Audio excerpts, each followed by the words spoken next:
been with Lowrance for a very long time, and they're a massive part of what I do in making content, making television, and just generally going fishing. First thing I do when I jump in the boat is turn the Sounder GPS on, and I've seen the evolution of our Sounder GPS units right up to what we've got now, which is Hds Pro.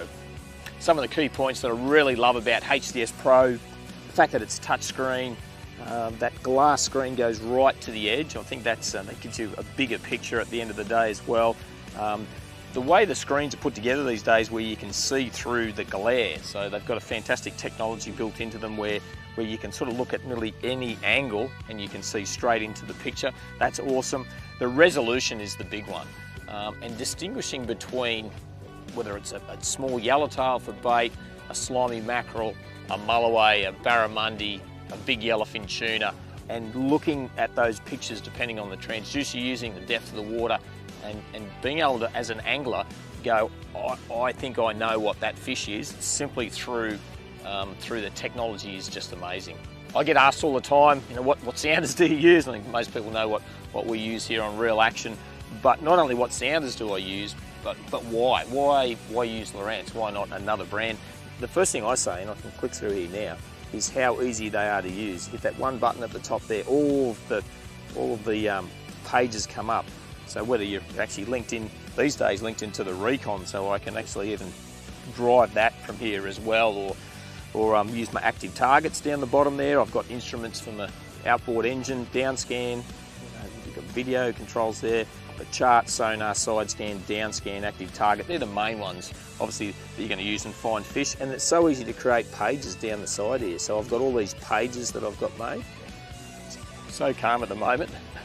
The Recon's spinning around, and I can just tap whatever I want and go in and out. So back onto there again, tap on that if I want to have my chart at the top, and just my side scan if I'm chasing a barramundi down the side of a riverbank or along a weed edge. So ease of use has got to be the big thing, and I think that's where Lowrance and Hds Pro have just ticked all the boxes.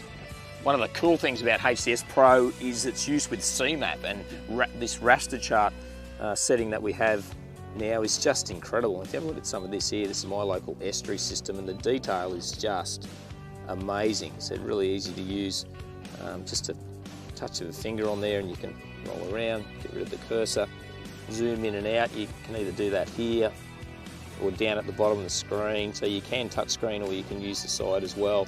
But when you put that chart screen in alongside what you can do in down scan, side scan and conventional 2D sonar, it just creates the perfect fishing weapon, I guess, at the end of the day to find your bait schools. For me in this estuary system, quite often I'm looking for a mulloway around a bait school, so I'm looking for that bait that's active, that's got tailor chopping into it, that's creating that chopping action of the tail is creating this sort of natural burley trail, and then you've got flathead hanging around there, and as I said, mulloway is probably the prime target for me, casting vibes in my local estuary system.